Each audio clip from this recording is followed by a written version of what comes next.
Bonjour à tous, voici la résolution de l'exercice 29. Donc je lis l'énoncé. Par les sommets B et D d'un parallélogramme A, B, C, D, on met des droites parallèles, que j'ai fait en vert, qui coupent la droite AC, que j'ai fait en jaune, en deux points qui sont P et Q. Et on nous demande de démontrer analytiquement que les segments PQ et AC ont le même milieu. Bon, alors, la chose importante à comprendre dans cet exercice, c'est qu'on a deux droites parallèles que j'ai fait en vert, et que ces droites parallèles, on ne nous a pas précisé comment elles sont. On sait juste qu'elles ont une intersection avec AC. Donc, ça veut dire que pour faire la démonstration, il va falloir que je montre que le milieu de PQ est le même que le milieu de AC, peu importe comment sont les droites vertes, du moment qu'elles soient parallèles et qu'elles passent par D et B. Ce qui veut dire que je vais devoir introduire un paramètre lambda par exemple, de telle manière que chaque fois que je vais faire varier lambda, je vais avoir des positions différentes des droites DP et BQ, mais que le milieu de PQ sera quand même le milieu de AC.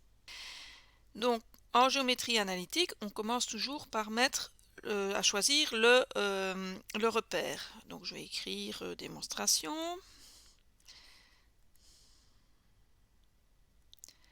Voilà.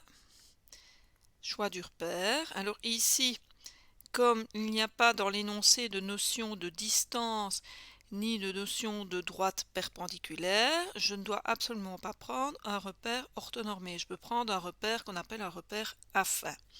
Donc, choix du repère.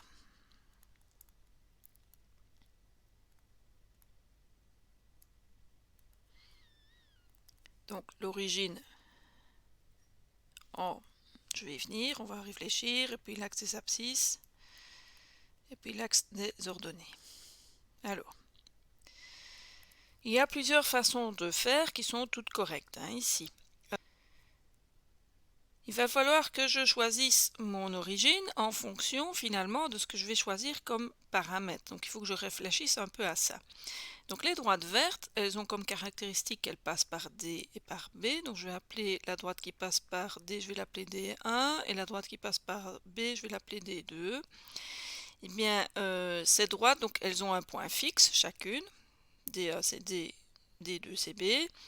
Et c'est tout, je sais juste qu'elles ont une intersection avec la droite AC. Donc ce que je pourrais prendre comme paramètre, c'est la pente de ces deux droites. Ça, c'est une première possibilité.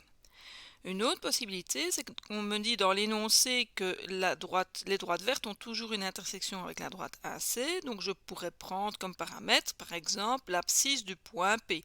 Si je connais l'abscisse du point P, si je l'appelle lambda par exemple, eh bien, je connaîtrai son ordonnée simplement en remplaçant x par lambda dans l'équation de AC. Ça, c'est une deuxième façon de faire. Donc les deux façons sont correctes. Qu'est-ce qui va être le plus simple? Ici, je pense que c'est plus ou moins la même chose.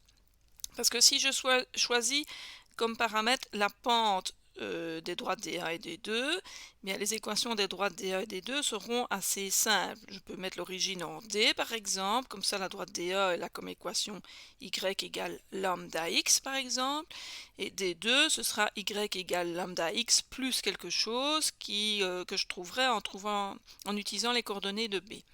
Donc je pourrais prendre l'origine en D, prendre comme axe des abscisses DC, comme axe des ordonnées DA par exemple, et les équations des droites DA et D2 seraient assez simples. Et pour trouver les coordonnées de P, je chercherai les intersections entre DA et la droite AC, et pour trouver les coordonnées de Q, j'utiliserai l'intersection entre la droite AC et la droite D2. Ça, c'est une façon de faire. Une autre façon de faire, c'est de se dire que les points P et Q seront toujours sur la droite AC. Donc on pourrait mettre l'origine en A par exemple et choisir comme paramètre l'abscisse de P. Donc une fois qu'on connaît l'abscisse de P, en remplaçant x par lambda dans l'équation de AC, qui sera facile parce que je peux mettre l'axe des abscisses sur AC. Donc on pourrait imaginer que P aurait comme coordonnées lambda 0 et Q, comment est-ce qu'on va trouver ces coordonnées? Si on met l'axe des abscisses ici, l'axe des ordonnées, il faut choisir AD ou AB et on trouvera facilement les coordonnées de B, de C en fonction de ça. Donc c'est une deuxième façon de faire. Une troisième façon de faire, c'est quand même prendre comme paramètre l'abscisse de P, mais pour prendre comme axe des abscisses AD et AB. Bon, donc il y a plein de façons de faire qui sont correctes. Si vous avez déjà résolu l'exercice et que vous n'avez pas résolu comme moi je l'ai fait, pas grave. Si vous avez peur que ce que vous avez fait n'est pas correct, ben vous m'envoyez sous format PDF votre résolution et je regarderai. Donc c'est pas grave si vous l'avez fait différemment de ma résolution.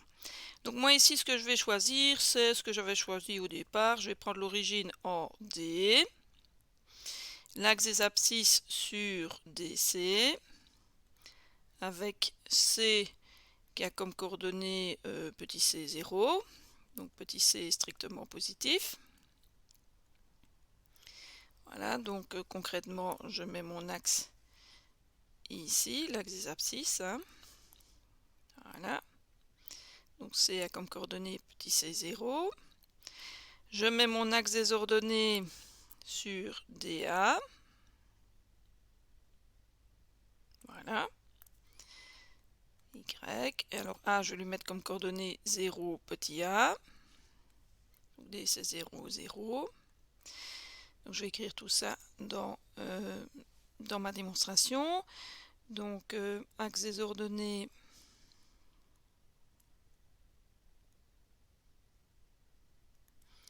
sur DA avec A qui a comme coordonnée 0, petit a strictement positif. Voilà. Et donc dans ce repère,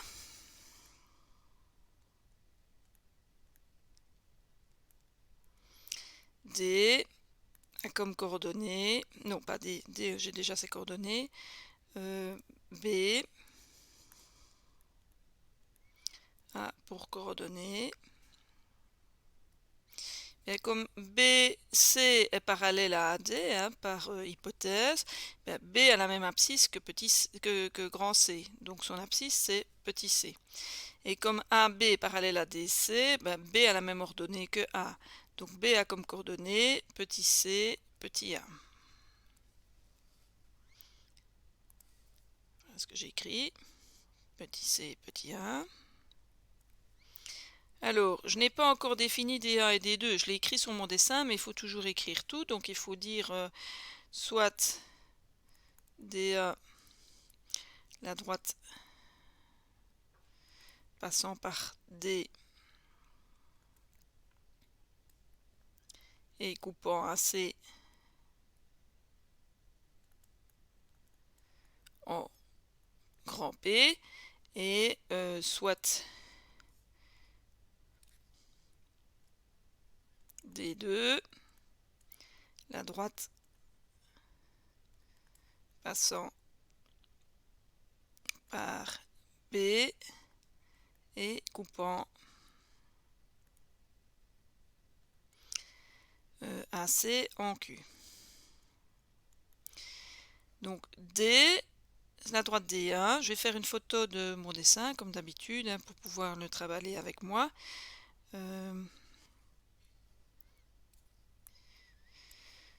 Donc dans ce repère, comme DA est une droite quelconque passant par D, je vais définir un paramètre tel que ce paramètre est la pente de DA.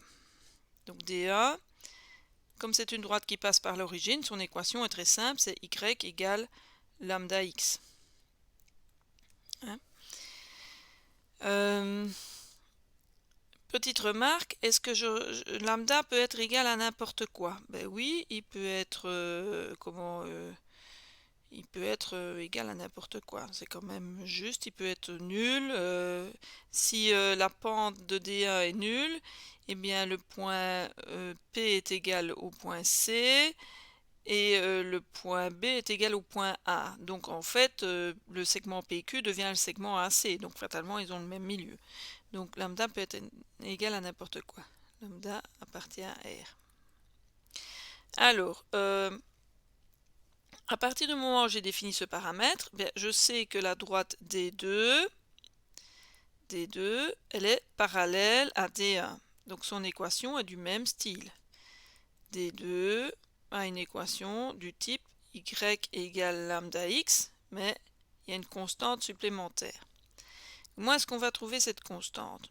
On sait que D2 contient le point B. Donc je vais dire B appartient à D2. Donc ces coordonnées vérifient l'équation.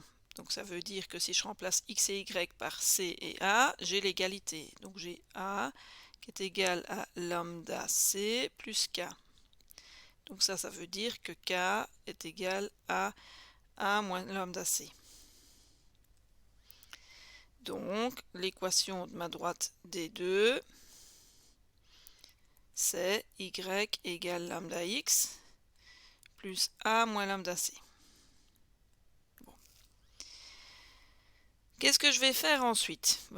Pour pouvoir démontrer que le milieu de PQ est égal au milieu de AC, il va falloir que je trouve les coordonnées de PQ. Alors, P, il est défini comme l'intersection de DA avec AC. Donc il va falloir que je cherche l'équation de AC. Je vais écrire tout ça. Donc, pour chercher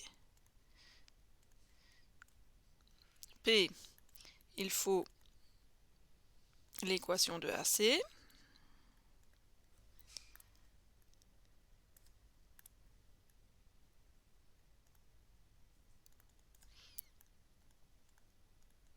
Alors, AC, si vous regardez bien, je descends toujours mon dessin.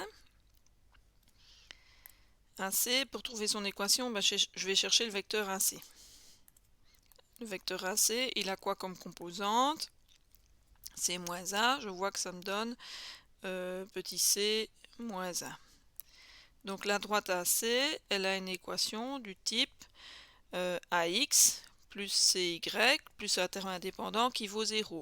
Le terme indépendant, je peux le trouver facilement en remplaçant X et Y par les coordonnées de A ou de C. Et je vois que le terme indépendant, ça va être moins 1C. Faites-le mentalement. Si vous remplacez X et Y par les coordonnées de C, vous verrez que ça fonctionne, ça fait 0. Et si vous remplacez par les coordonnées de A, ça marche aussi. Donc, P, il est à l'intersection de 1C et de DA. Donc je vais résoudre le système entre l'équation de AC, donc AX plus CY moins 1C qui vaut 0, et l'équation Y égale lambda X. Donc ça c'est assez facile puisque je peux remplacer Y par lambda X dans la première équation. Et comme ça je n'ai plus de Y, j'ai AX plus C lambda X moins 1C qui vaut 0 et Y qui vaut lambda X. Alors ensuite, j'isole le X dans la première équation. Donc j'isole le X dans la première équation. Donc si j'isole le X, ça me donne 1C sur, si je regarde bien, c'est A plus C lambda. Et donc si je remplace dans la deuxième équation, j'obtiens Y qui vaut AC lambda sur A plus C lambda. Donc voilà les coordonnées de P. Donc P, il a comme coordonnées AC sur A plus C lambda et AC lambda sur A plus C lambda. Alors de la même façon, je vais trouver les coordonnées de Q. Je cherche les coordonnées de Q.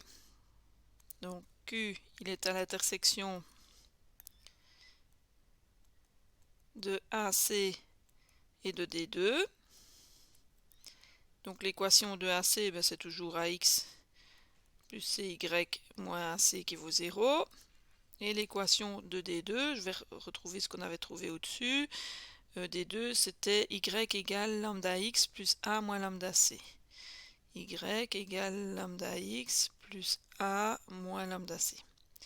Donc je vais remplacer Y par tout ça dans la première équation. Je le fais ici. Donc j'ai AX plus C lambda X plus AC moins lambda C carré. Donc là, ce que j'ai fait, c'est remplacer Y par tout ça donc y par tout ceci dans l'équation ici, hein. Donc c'est pour ça que j'ai 3 termes ici. Moins AC qui vaut 0. Et j'ai toujours y qui vaut lambda x plus a moins lambda c. Alors heureusement, il y a des termes qui se simplifient. Je peux simplifier ces deux-là. Donc j'obtiens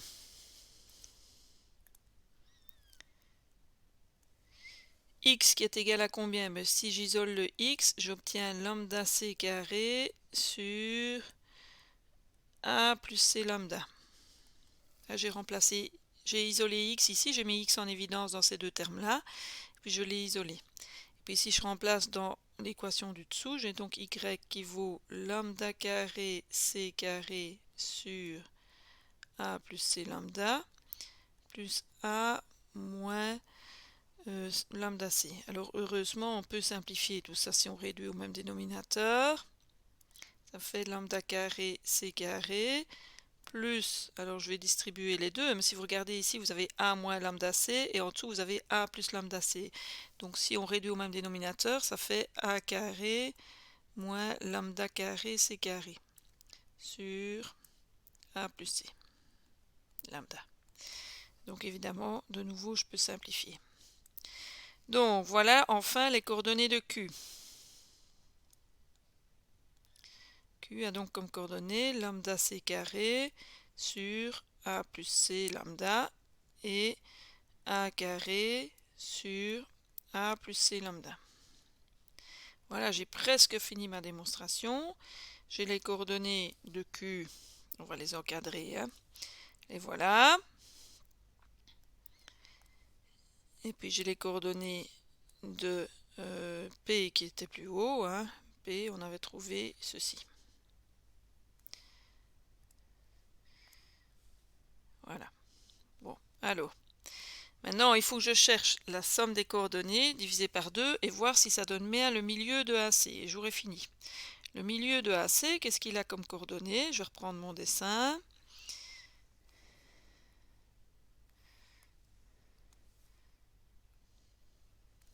C'est une longue démonstration, hein, ici. Chaque fois qu'il y a un paramètre, c'est plus long. Donc, le milieu de AC a pour coordonnées. Bien, je fais la somme des coordonnées divisée par 2. Donc, c'est C demi A demi. Alors, le milieu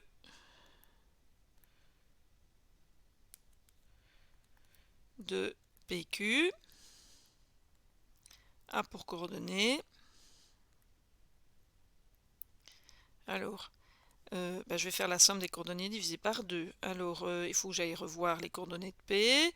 Donc, je vais vite regarder. C'est AC sur A plus C lambda. Donc, c'est AC sur A plus C lambda plus lambda C carré sur A plus C lambda. Donc, le milieu, ça va être tout ça divisé par 2. Hein. La somme des coordonnées divisée par 2. Donc, hop, le tout divisé par 2.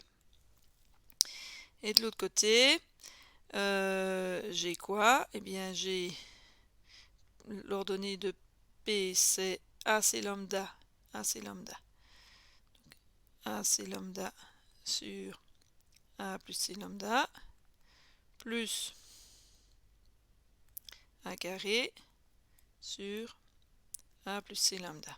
Alors après, on va prier, puisqu'on est dans une école catholique, pour être sûr que ça donne la même chose que ce qu'on a ici. Alors, comment est-ce qu'on fait ça? Ben, on met en évidence, évidemment. Alors, si vous regardez l'abscisse ici, bon, je vais pouvoir mettre les dénominateurs ensemble. Hein. Donc, j'ai A plus C lambda fois 2 hein, de chaque côté. A plus C lambda fois 2. Alors, si vous regardez ici les deux termes du numérateur, qu'est-ce que vous pouvez mettre en évidence? Vous pouvez mettre en évidence C. Si vous mettez C en évidence, qu'est-ce qui reste dans le premier terme? Ben, ici, on a A. Et dans le deuxième terme, on a quoi? On a lambda C, ou C lambda, c'est pareil. Si on regarde à droite, qu'est-ce qu'il y a en commun dans les deux termes? On a le A en commun, donc je peux mettre A en évidence, et on a C lambda plus A. Alors regardez, c'est magique. On peut simplifier ici, ça et ça. Et on tombe sur quoi? On tombe sur C demi et A demi. Donc on a démontré que le milieu de PQ a les mêmes coordonnées que le milieu de AC, puisque tout ça, ça va donner... j'allonge un peu ma page encore. Ça va donner C demi, A demi. Alors on pourrait se dire, ben voilà, on a montré que quelle que soit la position de lambda, le milieu de PQ qui varie, évidemment, enfin PQ varie, mais leur milieu ne bouge pas, il est toujours au milieu de AC. Alors la démonstration n'est pas tout à fait correcte. Alors j'explique pourquoi. J'ai pris comme paramètre la pente de la droite. Or, on pourrait se poser la question, si on regarde les coordonnées de P et de Q, si lambda vaut moins 1 sur C, Q et P n'existent pas parce que le dénominateur, là, il est nul. Alors ça, il ne faut pas se tracasser parce que quand la pente de la droite ici vaut moins 1 sur C, c'est qu'en fait, les droites ici, elles sont parallèles à AC. Donc si les droites vertes sont parallèles à AC, fatalement, P et Q n'existent pas. Or, dans l'énoncé, on me dit qu'il y a une intersection entre les droites vertes et la droite PQ. Donc, chaque fois, la pente des droites n'est pas égale à moins 1 sur C. Ceci dit, je n'ai pas démontré tous les cas parce que je n'ai pas démontré les cas où les droites vertes ont une pente infinie. Quand est-ce qu'elles ont une pente infinie? Bien, quand elles sont parallèles à l'axe des Y. Mais si les droites sont parallèles à l'axe des Y, si les droites vertes sont parallèles à l'axe des Y, c'est évident que leur milieu, c'est le milieu de AC. Parce que si la droite DA est parallèle à l'axe des Y, eh bien P est égal à A et Q est égal à C. Donc le milieu de PQ, c'est le milieu de AC. Donc remarque, il faut quand même le mettre en remarque. Donc je vais l'écrire ici, remarque.